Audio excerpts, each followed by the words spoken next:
कश्मीर में सियासी घमासान छिड़ा हुआ है। लगातार दूसरे दिन कांग्रेस ने स्टेटहुड की मांग पर मोर्चा खोला है। आज जम्मू में पार्टी दफ्तर से राजभवन की तरफ कूच किया गया। इस दौरान जम्मू कश्मीर कांग्रेस अध्यक्ष तारिक हमीद कर्रा के साथ साथ भारी संख्या में कार्यकर्ता एकजुट हुए। राजभवन की तरफ जाने वाले रास्ते पर पुलिस ने भी पूरा बंदोबस्त किया था। कांग्रेस कार्यकर्ताओं को रोकने के लिए बैरिकेडिंग की गई थी और इस दौरान पुलिस और कार्यकर्ताओं के बीच धक्का मुक्की हुई थी। पुलिस ने कार्यकर्ताओं को रोकने की कोशिश की तो बैरिकेडिंग को तोड़कर आगे बढ़ गए। राजभवन कूच करते वक्त पुलिस ने कई कार्यकर्ताओं को हिरासत में लिया और इस दौरान कांग्रेस प्रदेशाध्यक्ष तारिक हमीद कर्रा ने कहा कि कल हम संसद का घेराव करेंगे और सरकार को उसके स्टेटहुड वाले वायदे की याद दिलाएंगे।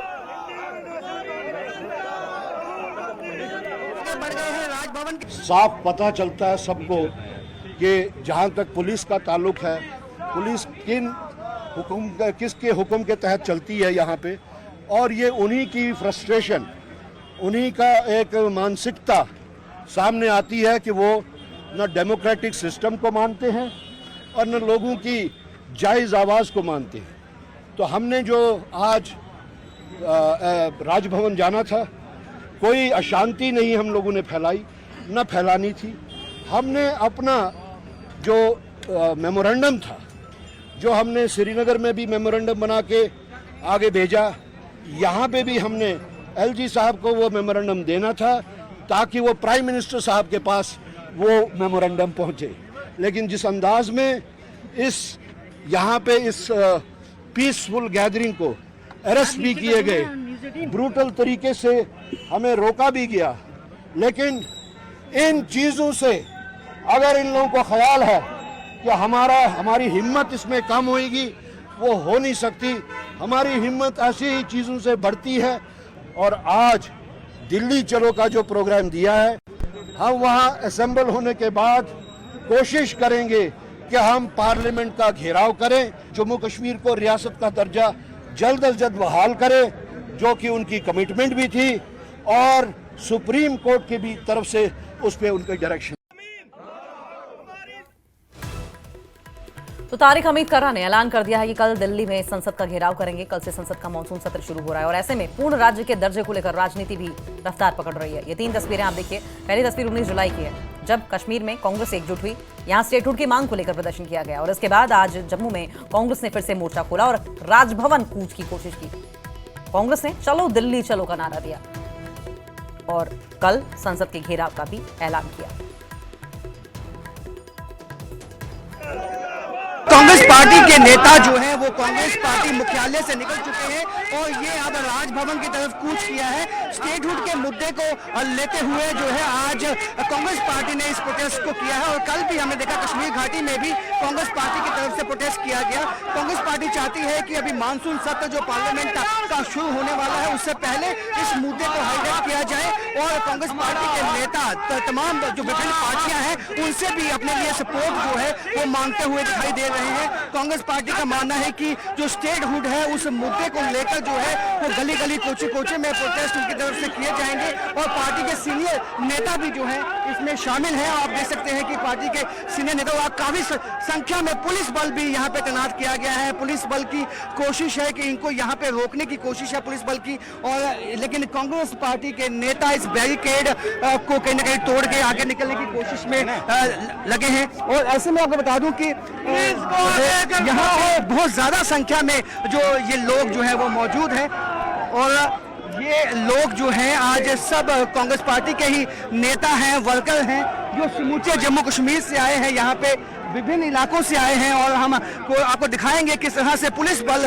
तैनात है इनको रोकने के लिए और दूसरी साइड से जाके हम आपको दिखाएंगे कि किस तरह से जो है ये कांग्रेस पार्टी के नेताओं को रोकने के लिए बैरिकेडिंग जो है वो यहाँ पे की गई है। और यहाँ पे कोशिश ये है कि कांग्रेस पार्टी के नेताओं को किसी भी तरह से राजभवन जाने से रोकना है और इसके लिए पहले से ही सुबह से ही पुलिस बल काफ़ी संख्या में यहाँ पे मौजूद रहा। और आप देख सकते हैं कि विभिन्न जगहों पे, ऐसा नहीं है केवल एक जगह पे, विभिन्न जगहों वो बैरिकेडिंग कर दी गई है। जो गलियां हैं, कुचें हैं, वहाँ पे भी बैरिकेडिंग इसलिए की है कि कहीं ना कहीं कांग्रेस पार्टी के नेता ये कोशिश कर सकते हैं कि कहीं से निकल के जो है वो राजभवन जाने की कोशिश में लगे हुए हैं। तो ऐसे में पुलिस की जो डिप्लॉयमेंट है वो बहुत ज़्यादा है और कांग्रेस पार्टी के नेताओं की संख्या, जो उनके वर्कर की संख्या है, वो भी बहुत बहुत ज़्यादा है, और क्योंकि मैंने पहले कहा कि जो विभिन्न इलाकों से जो ये नेता हैं वो इनके पहुंचे हैं। और ये देखिए पुलिस बल जो यहाँ पे मेरे विजय दिखाएंगे, पुलिस बल की संख्या में मौजूद है यहाँ पे। तो ये सब कांग्रेस पार्टी को रोकने के लिए यहाँ पे पुलिस बल लगाया गया है। और जम्मू कश्मीर के रामबन जिले के चाका कुंडी गांव के रणजीत सिंह को अफ्रीकी देश नाइजर में आतंकियों ने अगवा कर लिया। उनकी पत्नी शीला देवी ने केंद्र सरकार से सुरक्षित रिहाई की गुहार लगाई है। शीला देवी ने बताया कि रणजीत एक पावर ट्रांसमिशन कंपनी में सीनियर सेफ्टी अफसर के तौर पर काम कर रहे थे और 15 जुलाई से उनका कोई संपर्क नहीं हो पाया था। रामबन के डिप्टी कमिश्नर मोहम्मद इलियास खान ने हर संभव मदद का आश्वासन दिया और कहा कि केंद्र सरकार के साथ समन्वय में कार्रवाई की जा रही है। मेरा नाम शीला देवी है। मैं चक्का कुंडी गांव की रहने वाली हूँ और डिस्ट्रिक्ट रामबन पड़ता है मेरा। मेरे पति का नाम श्री रंजीत सिंह है। वो इस टाइम नाइजर में काम कर रहे हैं as a senior safety officer, लेकिन 15 जुलाई 2025 के बाद से मेरा उनसे कोई कांटेक्ट नहीं हो पा रहा है। वो एक प्राइवेट कंपनी में ट्रांसमिशन लाइन में काम करते हैं वहाँ पे। तो जब 15 जुलाई से मैं उनसे कांटेक्ट करने की कोशिश कर रही हूँ, कोई कांटेक्ट नहीं, कोई कुछ नहीं। और जो ये ट्रांसमिशन लाइन है इसका नाम है ट्रांसरेल ट्रांसमिशन लाइटनिंग लिमिटेड। मैंने जब इनके ऑफिशियल्स से पता करने की कोशिश की तो मुझे जानकारी मिली कि वहाँ जिस साइट पे ये काम कर रहे थे वहाँ पे कोई टेररिस्ट अटैक हुआ है और मेरे हस्बैंड को वो लोग किडनैप करके ले गए हैं।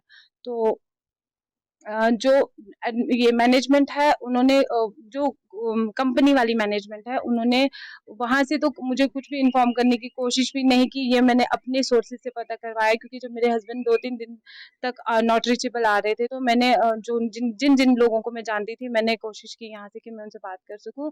उन्होंने मुझे बताया और उसके बाद 16 जुलाई को मेरे छोटे देवर को कॉल आई कि ऐसा ऐसा हुआ है साइट पे, वहाँ पे टेररिस्ट अटैक हो गया है और आपके जो भाई हैं वो जंगल की तरफ भाग गए हैं। तो मैनेजमेंट ने तो मुझे 3 दिन तक धोखे में ही रखा। उन्होंने मुझे बताने की कोशिश भी नहीं की कि ऐसा कुछ हुआ है, लेकिन जबकि मुझे पता चल गया था। और उसके बाद 16 की शाम को मैनेजमेंट ने मुझे बताया कि आपके हस्बैंड को किडनैप करके ले गए हैं और मैनेजमेंट कुछ नहीं कर रहा है। जो जितने भी उनके हायर ऑफिशियल्स हैं वो कुछ भी नहीं कर रहे हैं, सिर्फ मुझे बातों में उलझा के रखा है। आज मुझे 4 दिन हो गए उनको कॉल करते हुए, कोई रिप्लाई नहीं, कोई कुछ नहीं। मन करता है तो रिप्लाई करते हैं, वो भी जब मैं यहाँ से टेक्स्ट करती हूँ तो ही रिप्लाई करते हैं, नहीं तो कोई अपने एफर्ट्स कुछ भी नहीं लगा रहे हैं।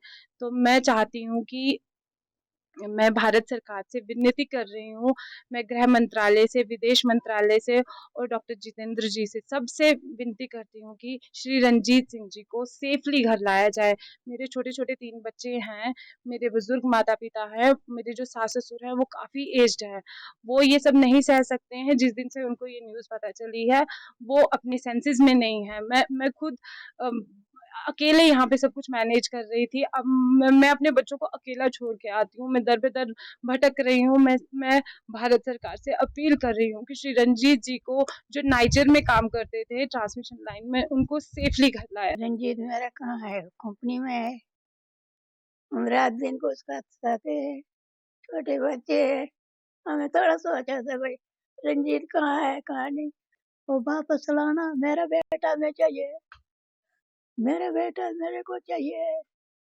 मेरे को रात दिन एक नींद नहीं है, खाना नहीं है, पीना नहीं है। मेरा रंजीत कब आएगा? कंपनी वालों ने लिया था, उनके साथ काम करता था, टावर को काम करता था और वीजा उन्होंने बनाया अपने थ्रू भेजा विदेश में। क्या नाम है आपके? रंजीत सिंह। तो अभी क्या बता रहे हैं, क्या किसी से बात हुई कंपनी?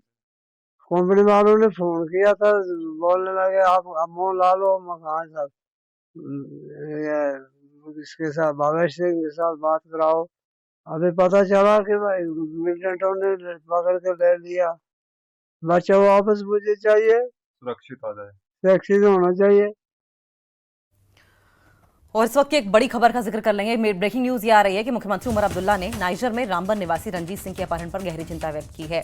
उन्होंने विदेश मंत्री डॉक्टर एस जयशंकर और साथ साथ विदेश मंत्रालय से, फॉरेन मिनिस्ट्री से इस बात की अपील की है कि वे इस मामले में हस्तक्षेप करें, इंटरफेरेंस से रंजीत सिंह को सुरक्षित, जिससे कि वापस लाया जा सके। तो देखिए रंजीत सिंह की तस्वीर आप देख रहे हैं और ऐसे में खुद मुख्यमंत्री उमर अब्दुल्ला की ओर से इस बात को लेकर पोस्ट किया गया और न सिर्फ MEA बल्कि डॉक्टर एस जयशंकर दोनों को टैग करके, ये सोशल मीडिया प्लेटफॉर्म एक्स की आप तस्वीर देख रहे हैं, जिसमें तुरंत इस मामले में इंटरवीन करने की, इंटरफेरेंस की जरूरत बताई।